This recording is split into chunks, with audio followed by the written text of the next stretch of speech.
ሄሎ ማነህ? ቤት ኪራይ ባለቤት አልነገረችም?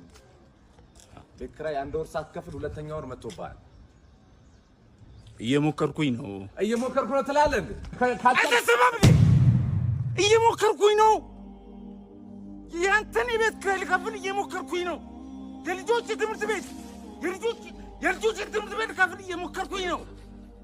የሚበሉት አጥተው እየሞከርኩኝ ባለቤት ላማታል። ሰው አይደለ እንዴ? ይኸው ተመልከት። ይሄ የልጆች ጌም የሚጫወቱበት ልሸጥ እየሞከርኩኝ ነው።